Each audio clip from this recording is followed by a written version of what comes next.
Right, so in the previous tutorial we have seen how to construct this sign up and now we are generating some sort of JWT tokens in order to grant the access for certain resources in our backend. Right, so this is the current sign up workflow, but I think we can maybe refactor the code little bit because this token generation stuff we will require in some other functions as well. So it's better to separate this logic into a separate function. Then we can reuse it, right? Yeah. So first I will run my server again. So let's say server. Right, so server is now up and running, and let's try to sign up a user, for instance. Yeah, so this is the previous sign up that I was tested, and let's try to recreate it again. Yeah, now a new user has been created, and we have this token. Okay, so everything works as usual, and yeah, let's focus on this token generation and stuff. Right, so instead of creating a token like this, I will construct a separate function called maybe sign token, right? So let's say sign token, and we need to pass the ID, so which is the user ID, or this could be any sort of information, right? It's not required to only pass this ID, so maybe you can use several other fields or records as well, right? So it's up to you. And yeah, now instead of typing it, let's copy that line. Yeah, now we can sign it by using our ID instead of new user thing. Okay, then JWT secret will be applied and expire sign will be applied. Then once it was all done, it will return a JWT token for us. Right, then we can use this method to construct our cookie, right? So cookie is some sort of a data that is rely on your web browser, because this backend will communicate with a specific front end that is generated by your web browser. So your web browser will save some sort of meta information about your backend communication. So typically cookies is something like that. So this JWT token, we can store it as a cookie in your web browser. So first we have to construct a cookie in our backend, which means the cookie structure we have to construct, and we have to send back to the user, right? And then in the user side, the browser will save that token for us. So let's create a new function called, let's say, create send token, right? And this token, basically we have to first pass our user, right? Then we can use this sign token function to construct a token based on the user's ID, right? Then we have a token that is generated from this JWT package. Then we have to initialize several options for cookies. So let's say cookie options, and this cookie options basically has two fields. The first thing is when it expires, right?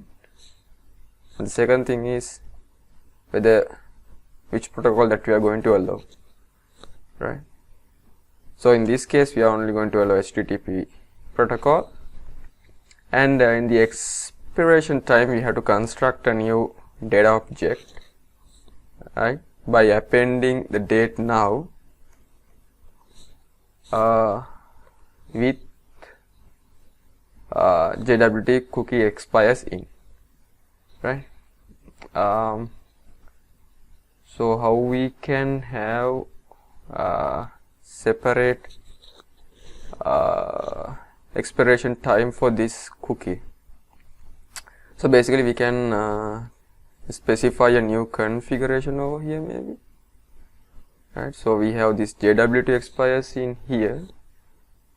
Likewise we can have some sort of cookie related data, like let's say cookie expires in, and let's say it is 90 days or something like that, right? And let's go back to our auth controller, and inside this auth controller now we can access that environmental variable. So I will simply copy it and paste it over there, and this is from date type, right, which means this is 19 days, but this date.now will give some sort of information in milliseconds. So we have to reconvert this date to specific millisecond format, otherwise there will be some issues. So 24, then we will be having in hours, then we will have minutes, then we will have seconds, then milliseconds, right? Now it will construct a proper data object for us that is expires in 19 days. And yeah, once it was done, we have to encapsulate it like that and call it, right? So I think this works, but why this gives an error?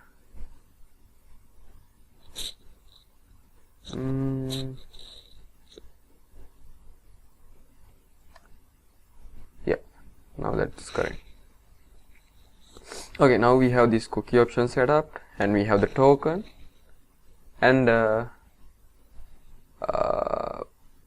now we can basically return a response to the user, right?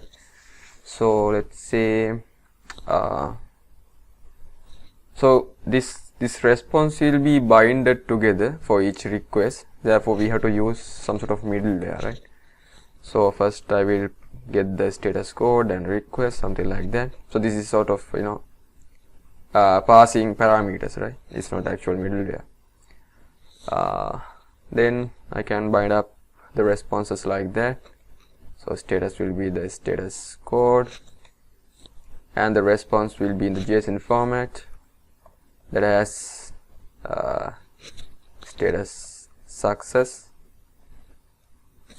and the data as the user and the token, right? So this is the generic cookie type that we are going to return as a response to the user side, right, or client side. And yeah, I think this will be okay. And now instead of constructing our user like that, what we can do is yeah, instead of constructing our token like that, what we can do, basically we can use this function to get our user, right? So we don't need a response because the response is automatically generated from here, but we have to pass some sort of metadata to it, parameters to it. So the new user and the status code will be 251, which is created, and this response pointer, right? So this response will be pointed to here, and that pointer will be used to bind the status and the JSON response back to it, right? Okay, so that's how it works. And yep, now let's try to create our user again, but we have to delete the existing record, otherwise it will give some error. Right, now let's try to recreate our user. Okay, now we have this token, but it is not expectedly works as we wanted. Yeah, maybe I have to restart the server, right? Let me kill the server again, and yeah, let's try to rerun. npm run server maybe. Yeah, then the node mode will be applied. Otherwise, if I simply say start server, it won't apply that this node mode package. So it will simply point it to this server.js. So that's why our changes haven't updated real time. Okay, now yeah, I have to delete this user again, and let's try to re-invoke the request. Yes, now we have successfully created our cookie, and we have successfully retrieved our user and the token. But as you can see, we are returning some sort of classified data as well, right? So in any case, we shouldn't disclose our password to the public side or client side. I mean, this is hashed, but there will be sort of security concerns if we are going to expose these sort of details back to the user. So we shouldn't expose such details. Therefore, what we can do is instead of directly returning our users like that, we can uphold certain security constraints to that specific data. So the first thing that I'm going to do is I'm going to remove the password